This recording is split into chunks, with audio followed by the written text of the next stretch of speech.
ಪ್ರಶ್ನೆಗೆ ದರ್ಶನ್ ಅವರು ಉತ್ತರ ಕೊಡ್ತಾರೆ, ಎರಡನೇ ಪ್ರಶ್ನೆಗೆ ನಾನು ಕೊಡ್ತೀನಿ ಉತ್ತರ. ಸರ್ ಮದಕರಿ ಬದಲುನೇ ಈ ಸಿನಿಮಾ ಮಾಡಿರೋದು ಸರ್.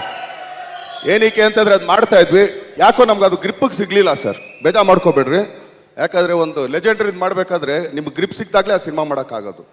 ಸೊ ಯಾಕೋ ಆ ಗ್ರಿಪ್ಪಿಗೆ ಸಿಗ್ಲಿಲ್ಲ. ನಾನು ಒಂದ್ಸಲಿ ಕರೆದು ಕೇಳಿದೆ, ತಾತ ನೋಡಿ ಈಗ ಆಗ್ತಾ ಇದೆ, ಒಂದ್ಸಲಿ ನೋಡ್ಬಿಡು, ಇನ್ನು ಅಂದ್ರೆ ಮಾಡೋಣ, ಇಲ್ಲಾಂದ್ರೆ ನಿಲ್ಸ್ಕೊಳ್ಳೋಣ, ಮುಂದಕ್ಕೆ ನೋಡೋಣ ಅಂತ ಹೇಳ್ಬಿಟ್ಟು ಅದಕ್ಕೋಸ್ಕರ ನಿಲ್ಸ್ಕೊಂಡಿದ್ದು, ಇಲ್ಲಾಂದ್ರೆ ಇನ್ನೇನಿಲ್ಲ ಸರ್. ಅಷ್ಟೇ ಸಬ್ಜೆಕ್ಟ್ ಗ್ರಿಪ್ಪಿಗೆ ಸಿಗ್ಲಿಲ್ಲ ಸರ್, ಅಷ್ಟೇ. ಯಾವ ಆಯ್ತಾ? ಮದಕರಿ ನನ್ನ ಡ್ರೀಮ್ ಪ್ರಾಜೆಕ್ಟ್ ಅದು. ಯಾಕಂದರೆ ಅದೊಂದು 2 ವರ್ಷಗಳಿಂದ ಆ ಕಥೆನ ಮಾಡಿಸಿ ಇವತ್ತಿಗೂ ಆ ಕತೆ ನನ್ನ ಮನಸ್ಸಲ್ಲಿ ಆ ಚಿತ್ರನ ಮಾಡಬೇಕು ಅಂತ ತುಂಬ ಆಸೆ ಇದೆ. ಅದು ಯಾವತ್ತಾಗುತ್ತೋ ಆಗಲಿ.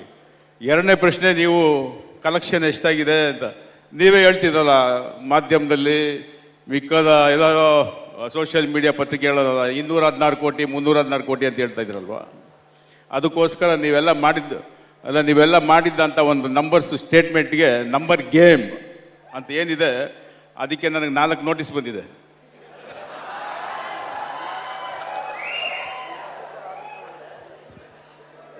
ಮುಂಚೆ ಇನ್ಕಮ್ ಟ್ಯಾಕ್ಸ್ ಅವ್ರು ಮಾತ್ರ ಬರ್ತಾ ಇದ್ರು, ಈಗ ಎನ್ಫೋರ್ಸ್ಮೆಂಟ್ ಡಿಪಾರ್ಟ್ಮೆಂಟ್ ಅವರು ಬಂದಿದ್ದಾರೆ.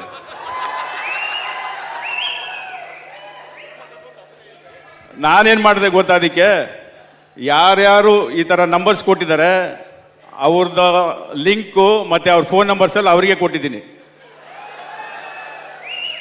ಅವ್ರನ್ನ ಇನ್ನೇನು ವೆರಿ ಶಾರ್ಟ್ಲಿ ಪೊಲೀಸ್ ಸ್ಟೇಷನ್ಗೆ ಅವ್ರ ಆಫೀಸ್ಗೆ ಕರೆಸ್ಕೊಂಡು ಲೆಕ್ಕ ಕೊಡಪ್ಪ ಅಂತ ಅವ್ರನ್ನ ಕೇಳ್ತಾರೆ.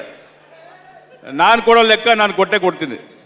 ನನ್ನ ಆಫೀಸ್ ಯಾವಾಗ ಬೇಕಾದ್ರೂ ತೆರೆದಿರ್ತದೆ, ನೀವು ಯಾವಾಗ ಬೇಕಾದ್ರೂ ಬಂದು ನನ್ನ ಕಲೆಕ್ಷನ್ನು ಎಲ್ಲೆಲ್ಲಿ ಎಷ್ಟೆಷ್ಟು ಕಲೆಕ್ಷನ್ ಆಗಿದೆ, ಯಾವ್ಯಾವ ಥಿಯೇಟ್ರಲ್ಲಿ ಎಷ್ಟು ಜನ ನೋಡಿದ್ದಾರೆ, ದಯವಿಟ್ಟು ಯಾವಾಗ ಬೇಕಾದ್ರೂ ಬಂದು ನೀವು ನೋಡ್ಕೋಬೋದು.